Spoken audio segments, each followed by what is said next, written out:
지금 시장에서 가장 위험한 사람은 과연 누구일까요? 주가가 떨어질까봐 두려워 가진 주식을 모두 던지고 도망치는 사람일까요? 아닙니다. 2년 뒤 우리 눈앞에 펼쳐질 역대급 주식 상승장이라는 거대한 파도를 마주하고도 한국 증시가 맨날 그렇지 뭐라며 과거의 편견에 갇힌 사람입니다. 어차피 곧 무너질 테마일 뿐이야라며 스스로 기회를 발로 차버리는 사람 말이죠. 여러분, 지금 쏟아지는 뉴스들을 대충 듣고 넘기시면 안 됩니다. 2028년에 그때 그 시그널을 왜 무시했을까라며 땅을 치고 후회하실 수도 있습니다. 지금 경제 사이클의 거대한 주기로 볼 때 2028년에 한국 자본시장 역사상 가장 엄청난 폭발점이 터지기 때문입니다. 이것은 운이 좋아서 찔끔 오르고 마는 단기적인 테마 장세가 아닙니다. 한국 증시 역사상 단 한 번도 경험하지 못했던 거대한 구조적 지각 변동이 이미 우리 발밑에서 시작되었습니다. 이 사람들은 보통 국장을 불신합니다. 하지만 현재 한국 증시의 밑바닥에는 절대로 쉽게 꺼지지 않는 5개의 거대한 연구 엔진이 돌아가고 있습니다.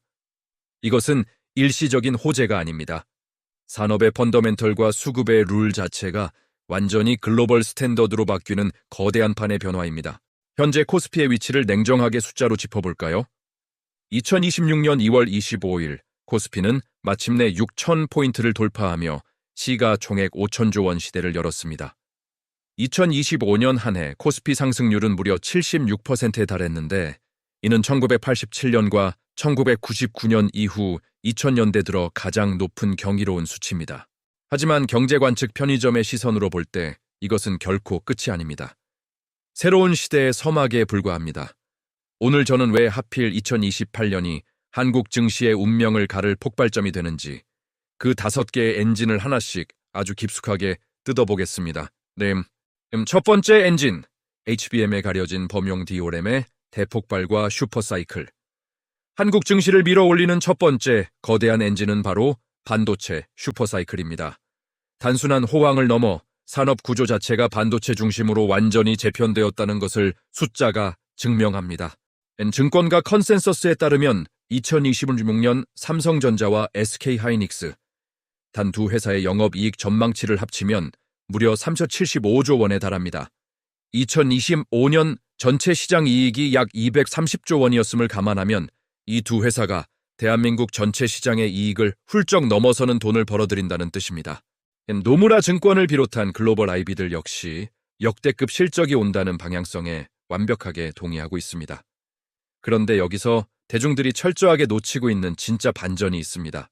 모두가 HBM에만 열광할 때 범용 D램 시장이 조용히 폭발하고 있습니다. 올해 범용 D램 가격의 상승으로 DDR5의 마진이 HBM3의 마진을 추월해버리는 이례적인 수익성 역전 현상이 일어날 전망입니다. HBM은 생산량을 늘리는 데 한계가 있지만 삼성전자는 범용 D램 시장에서 압도적인 생산 능력을 쥐고 있습니다. PC용 D램 가격은 2025년 1월 1.35달러에서 현재 11.5달러로 1년 만에 8.5배나 폭등했습니다. 생산량 세계 1위인 삼성전자가 이 가격 폭등에 가장 큰 수혜를 입는 구조적 독식자가 되는 것입니다. 마이크론의 최고 사업 책임자는 현재 원하는 물량의 100%를 확보하는 고객은 전 세계에 단 한 곳도 없다며 극심한 공급 부족을 공식화했습니다. 전 세계 메모리 3사는 과거처럼 치킨 게임을 하지 않고 철저하게 투자를 통제하며 공급을 억제하고 있습니다. 증권계에서는 이 강력한 공급자 우위의 시장이 최소 2027년까지는 흔들림 없이 지속될 것으로 전망합니다. 두 번째 엔진, 45조 원의 강제 유입, MSCI 선진국 지수 편입. 여기까지만 들으시면 그냥 뻔한 반도체 사이클 이야기네 라고 생각하실 수 있습니다. 하지만 진짜 구조적 지각 변동은 두 번째 엔진부터 시작됩니다. 바로 MSCI 선진국 지수 편입입니다. 한국은 세계 10위권의 경제 규모를 가지고 있으면서도 무려 33년 동안 신흥 시장이라는 박스에 갇혀 있었습니다. 글로벌 거대 펀드들은 주식을 살 때 MSCI 지수를 핵심 기준으로 삼습니다. 선진 시장에만 투자하도록 설계된 수조 달러 규모의 펀드들은 한국이 신흥 시장이라는 이유만으로 아예 한국 주식을 살 수조차 없었습니다. 이것이 우리가 그토록 지긋지긋하게 겪어온 코리아 디스카운트의 가장 큰 원인이었습니다. 하지만 판이 완전히 뒤집혔습니다. 재정경제부가 발표한 2026년 경제성장 전략 로드맵을 보십시오. 첫째, 오전 9시부터 새벽 2시까지만 열리던 한국 외환시장을 2026년 7월부터 24시간 거래가 가능하도록 전면 개방합니다. 둘째, 외국 금융기관이 여객에서 원화 계좌를 직접 운용할 수 있도록 24시간 결제망을 구축합니다. 셋째, 2025년 3월 공매도를 다시 전면 허용하며 MSCI가 지적했던 모든 핑곗거리를 완벽하게 치워버렸습니다. 일정표에 따르면 2026년 6월 관찰 대상국 등재에 2027년 6월 편입 공식 발표, 그리고 2028년 5월 말 실제 편입 완료를 목표로 하고 있습니다. 이 편입이 성공하면 골드만삭스 추산 최대 300억 달러, 약 45조 원 규모의 패시브 자금이 쏟아져 들어옵니다. 이 45조 원은 기분 따라 들어왔다 나가는 돈이 아닙니다. 지수 구성 비율에 맞춰 기계적으로 무조건 사야만 하는 강제성이 짙은 돈입니다. 개인 투자자들은 어차피 외국인들은 단타치고 도망가는데 뭐가 달라지냐고 묻습니다. 하지만 이번에 들어올 돈은 패시브 펀드입니다. 전 세계 스마트 머니들은 이미 이 폭발력을 잃고 한국 증시에 조준경을 맞추고 있습니다. 세 번째 엔진은 코리아 디스카운트의 심장을 찌르는 강력한 무기, 상법 개정과 자사주 소각 의무화입니다. 2026년 2월 25일 3차 상법 개정안이 국회 본회의를 사실상 만장일치로 통과했습니다. 이 법의 핵심은 직관적입니다. 앞으로 상장 기업이 자사주를 사들이면 무조건 1년 안에 소각해야 합니다. 이미 창고에 묵혀둔 기존 자사주조차 1년 6개월 안에 전량 태워 없애야 합니다.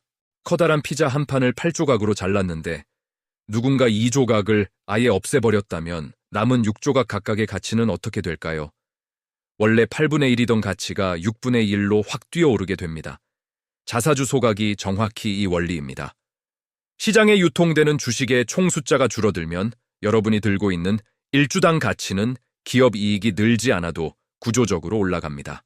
그동안 한국 기업들은 자사주를 사놓고 오너 일가의 우호 지분 방패로 쓰기 위해 절대 없애지 않았습니다. 하지만 이제 국가가 법으로 강제했습니다. 이 법이 통과되고 단 며칠 만에 KTNG는 쥐고 있던 자사주 786만 주를 전량 소각해버렸습니다. 대신증권 분석에 따르면 2026년 1분기가 채 끝나기도 전에 벌써 20조 원 이상의 자사주가 소각되었습니다. 드디어 한국 주식시장의 룰이 글로벌 스탠더드로 맞춰진 것입니다. 네 번째 엔진은 거대한 머니 무브입니다. 2026년 2월 2일 기준 투자자 예탁금이 무려 110조 원을 기록하며 사상 최대치를 경신했습니다. 1년 전보다 1.9배나 늘어난 수치입니다. 이 천문학적인 돈은 바로 은행과 부동산에서 흘러나왔습니다. 주택담보대출은 34개월 만에 감소세로 전환했습니다. 정부는 가계부채를 통제하려 하고 스트레스 DSR 규제도 최대치로 적용되고 있습니다. 대출의 문턱이 계속 높아진다는 뜻입니다. 부동산으로 돈을 복사하던 시대는 끝이 났고 갈 곳을 잃은 거대 자본들이 주식시장으로 어쩔 수 없이 이동하고 있는 것입니다. 다섯 번째 엔진은 글로벌 산업의 패러다임 변화, AI 혁명입니다. 1849년 골드러시 때 진짜 돈을 번 사람들은 인프라 상인들이었습니다. 글로벌 AI 혁명도 똑같습니다. 서비스의 성공 여부와 관계없이 반도체라는 인프라는 무조건 필요합니다. 삼성전자와 SK하이닉스가 바로 이 AI 시대의 가장 강력한 청바지와 곡괭이를 공급하는 회사입니다. 여기에 2026년 2월 기준 한국의 주식 거래 계좌 수가 1억 1,000억 99만 개를 돌파했습니다. 국민 한 명당 계좌를 2개 이상 보유한 셈입니다. 과거 주식은 도박이라던 인식이 2025년 코스피 76% 상승을 겪으며 자산 증식의 핵심 수단으로 완전히 바뀐 것입니다. 자, 이 5개의 엔진이 동시에 맞물려 돌아가면서 2028년에 거대한 랠리를 만듭니다. 하지만 주식시장에 무조건은 없습니다. 팩트 기반으로 3가지 시나리오를 계산해 보겠습니다. 낙관 시나리오, MSCI 편입이 예정대로 진행되고 반도체 슈퍼사이클이 2027년까지 연장되며 상법 개정 효과가 폭발하는 경우입니다. 이 경우 코스피는 7,000에서 8,000 구간 도달도 충분히 가능합니다. 중립 시나리오, MSCI 편입이 2029년으로 밀리거나 반도체 가격이 2027년 하반기부터 조정을 받는 경우입니다. 약간의 노이즈가 발생해도 코스피는 6,000에서 7,000주 레인지 안에서 견고하게 움직입니다. 미관 시나리오, 미국 관세 폭탄 현실화, 중동 지정학적 리스크 폭발 등 최악의 매크로 환경이 조성되는 경우입니다. 하지만 이런 악재를 다 맞더라도 코스피가 5,000선 아래로 깊게 무너지기는 매우 힘듭니다. 111조 원에 달하는 엄청난 투자 대기 자금이 하단을 든든하게 받쳐주기 때문입니다. 그렇다면 우리는 무엇을 해야 할까요? 예측이 아니라 시스템적인 대응의 관점에서 원칙을 세워야 합니다. 첫째, 한 번에 몰아넣지 말고 철저하게 분할 매수로 접근하십시오. 주식시장은 항상 미래를 반영합니다. 시장 참여자들이 확신을 가지는 지금 이 기대 구간에서 수익이 결정됩니다. 단기적인 조정은 피할 수 없으니 1천만 원을 투자한다면 3, 4개월에 걸쳐 시간을 나누어 담으셔야 합니다.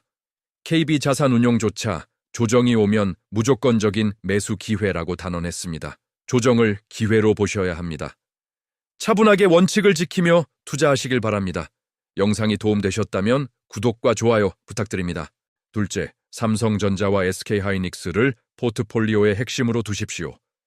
2026년 코스피 전체 영업이익 예상치 410조 원 중 이 두 회사가 차지하는 비중이 무려 35% 이상입니다.